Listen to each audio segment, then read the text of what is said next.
अच्छा, ये पहले मैं कंज्यूमर इक्विलिब्रियम का आपको आइडिया दे दूं। कार्डिनल अप्रोच के दो कंज्यूमर इक्विलिब्रियम हम कर चुके हैं।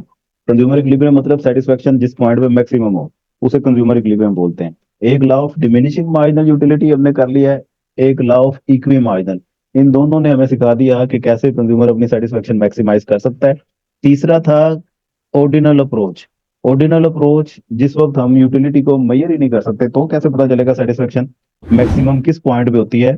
तो उसका रोल ये है कि एक बजट लाइन और दूसरा इंडिफरेंस कर्व, इन दोनों का ग्राफिकली जहां पे इक्विलिब्रियम आ जाए, ये दोनों पॉइंट एक दूसरे के इक्वल हो जाए, उस पॉइंट पे इक्विलिब्रियम आ जाता है। मसलन बजट लाइन इस तरह की होती है, स्ट्रेट लाइन, और इंडिफरेंस कर्व हम कर चुके, ये इस तरह का बनता है, आईसी। और आईसी और बजट लाइन ये दोनों इक्वल हो रहे हैं इस ई पॉइंट पे। इसका मतलब ई पॉइंट कंज्यूमर इक्विलिब्रियम का है।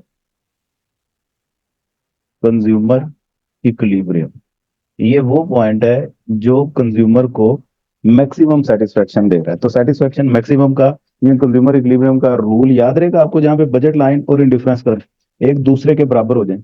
सर। अच्छा, अब यहाँ पे एक चीज आपने नोट करनी है, ग्राफिकली बच्चे ये भी गलती करते हैं, टेंजेंट होना चाहिए। इसका मतलब सिर्फ एक पॉइंट पे टच करेगा, ये बहुत ज्यादा इस तरह करके बना देते हैं बच्चे, तो ये गलत है डायग्राम। सिर्फ जिस पॉइंट पे टच करना है उस पॉइंट पे मैक्सिमम होना चाहिए, सिर्फ छू के गुजरेगा, इसके अलावा बजट लाइन को इंडिफरेंस करो किसी पॉइंट से टच नहीं करेगा। तो डायग्राम बनाते वक्त ये एहतियात करनी है। मसलन ये ई का पॉइंट है तो सिर्फ इस पॉइंट से टच करेगा इस तरह करके। ओके हो गया। अब ये तो हमें समझ लग गया कि ये पॉइंट मैक्सिमम सेटिस्फेक्शन का है, जिसे मैं E1 का नाम दे रहा हूँ। और यहाँ पे इतना वाई कंज्यूमर यूज कर रहा है और इतना एक्स यूज कर रहा है। गिवन बजट में रहते हुए जितना भी उसके पास बजट है, उस बजट में हमने फर्ज कर लिया अगर वो X1 क्वांटिटी एक्स की खरीदे और Y1 क्वांटिटी वाई की खरीदे तो उसे मैक्सिमम सेटिस्फेक्शन हो रही है। अब आपने फर्ज करना है कि इनकम ऑफ कंज्यूमर वो इंक्रीज हो गई है। ठीक है, सार्फ की आमदन में इजाफा हो गया। उर्दू में लिख लें आप लोग, इनकम कंज्यूमर की जैसे ही इंक्रीज होगी तो उसकी परचेजिंग पावर इंक्रीज हो जाएगी ना। जहां पे वो पहले फर्ज कर लेंगे 5-5 यूनिट खरीद रहा है, अब वो 10-10 खरीद सकता है क्योंकि उसके पास पैसे ज्यादा आ गए हैं। तो परचेजिंग पावर ज्यादा का मतलब इसकी बजट लाइन ये ऊपर को शिफ्ट हो जाएगी यूं करके। तो ये बात आपने याद रखनी है, इनकम जब भी ज्यादा होती है बजट लाइन ऊपर शिफ्ट हो जाती है, इनकम जब भी कम होगी बजट लाइन नीचे शिफ्ट हो जाएगी। डन। अब ज्यादा पैसे हों तो E1 से कंज्यूमर इस तरह E2 पॉइंट पे जाएगा, इसे E2 कह देते हैं। यहाँ पे IC1 था, यहाँ पे IC2 है, E2 पॉइंट, जिसमें वो Y2 क्वांटिटी Y की कंज्यूम कर रहा है, X2 क्वांटिटी X, इतना इसने X में इजाफा कर दिया, इतना उसने Y में इजाफा कर लिया। ये कहानी समझ आई। इनकम में इजाफा होगा तो इक्विलिब्रियम भी ऊपर को शिफ्ट हो जाता है, बजट लाइन ऊपर शिफ्ट होने की वजह से। अब E1 E2 पॉइंट को आप आपस में मिला दें, जीरो से एक लाइन गुजारें, E1 E2 से गुजर रही हो जो, ये इस तरह करके, ये वाली लाइन इसे बोलेंगे इनकम कंजम्पशन कर्व। ये बेसिकली ट्रेंड दिखा रही होती है कि जूं जूं सारफ अमीर होता जा रहा है इसकी कंजम्पशन इस लिहाज से अपवर्ड शिफ्ट होती जा रही है। अपवर्ड शिफ्ट होने का मतलब है इसका लिविंग स्टैंडर्ड बेहतर होता जा रहा है। समझ रहे हैं बात? ये उस केस में होगा अगर तो एक्स भी आपने फर्ज कर लेना नॉर्मल गुड है और वाई भी नॉर्मल गुड, दोनों गुड्स एक तरह की इंपॉर्टेंस उसके लिए रखती हो, फिर ये पैटर्न होगा।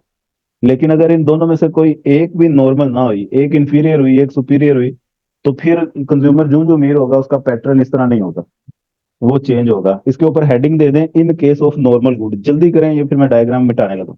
अब दूसरी हेडिंग दे दें income effect in case of inferior good. Inferior good किसे कहते हैं भला उर्दू में? जी सर। अब इंफीरियर गुड इसमें दो तरह से हम इसको देख सकते हैं। एक तो या तो फर्ज कर ले कि एक्स इंफीरियर है, इधर आ गया इंफीरियर, घटिया, और ये सुपीरियर हो गया। कंज्यूमर मेरी बात सुने, कंज्यूमर जब अमीर होता है वो घटिया चीजों को ज्यादा खरीदता है कि सुपीरियर को ज्यादा खरीदता है? शुक्रिया को। तो इधर भी यही होगा, अगर जो चीज घटी है उसकी कंजम्पशन पहले से कम कर देगा, इसको बोलेगा दफा करो, पहले तो मजबूरी के तहत आलू खा रहे थे और अब हमें क्या इतना स्यापा पड़ा हुआ है, इसलिए वो अमीर होने के साथ ही उसका इक्विलिब्रियम यहाँ पे आ जाएगा E2 पे, जहाँ पे उसने एक्स को कम कर दिया जो कि एक्चुअल में घटिया था, और वाई को उसने बहुत ज्यादा कर दिया जो कि सुपीरियर क्वालिटी की है। इस केस में जीरो से एक लाइन गुजारें, E1 E2, इस तरह से इसका गुजरेगा इनकम कंजम्पशन कर्व। ये कॉपी होती ना तो ज्यादा अच्छी बनती, मैं इधर बना देता हूँ, इस तरह करके होगी इनकम कंजम्पशन कर्व। समझ लग गई होगी बात आपको, मेरे जज्बात समझे क्या कहना चाह रहा हूँ मैं। वाई इंफीरियर हो तो कौन बता सकता है फिर क्या शेप होगी। ये भी तो हो सकता है कि इफ वाई इज इंफीरियर क्या होगा। आई कम होगा, एक्स ज्यादा होगा, E1 से आगे की तरफ बनेगी। Very good. जो ट्रेंड उस तरफ था वो तरफ आ गया। हाँ जी, E2 यहाँ पे कहीं पे आएगा, जहाँ पे ये आप इन पॉइंट्स को मिलाएं तो ये आईसीसी ये बनेगा, इस केस में आईसीसी इस तरह का बनता है। जी। अब इसका खुलासा आपको मैं समझा देता हूँ कि जिसमें नॉर्मल और इन्फीरियर तीनों केसेस में मर्ज कर देता हूँ। नॉर्मल गुड केस में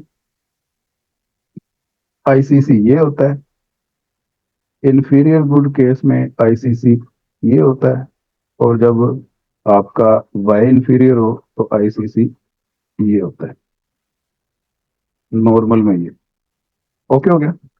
ये देखें जी, ये असर कीमत से पहले होगा असर आमदन, मुख्तलिफ तब्दीलियों के सारफ के तवाज़ुन पर असरात, इनकम इफेक्ट, ये आपको स्क्रीन पर नजर आ रहा होगा। मेरे पास तो पेज नंबर 360 है, आप देखें मिल गया आपको कि नहीं मिला, वो आप देख लेंगे। सबसे पहली जो डायग्राम है ये नॉर्मल गुड केस है, देख के पता चल रहा है हमें, इनकम इफेक्ट की डायग्राम है नॉर्मल गुड केस की। इधर इन्होंने 3 दफा इनकम इंक्रीज की है तो तीनों दफा पैटर्न ऊपर को जा रहा है, तो इनको मिला दी आपस में ये आईसीसी। ये शुरू में आईसीसी इन्होंने टेढ़ा मेरा किया हुआ है, आप इसको सीधा ही जाने दें। समझ लगी बात। इसके बाद आगे है घटिया अशिया की सूरत में असर आमदनी। तो यहाँ पे ये डायग्राम देख के इधर इन्होंने मेंशन भी किया हुआ है वाई सुपीरियर है एक्स इंफीरियर है, तो आईसीसी ये गया हुआ है। डन। जी सर। इसके नीचे वाई इंफीरियर हो गया, एक्स सुपीरियर हो गया, आईसीसी ये गया हुआ है। तो ये तीनों डायग्राम्स यहाँ तक आपने बना के मुझे चेक करवा देनी है कल क्लास से पहले पहले।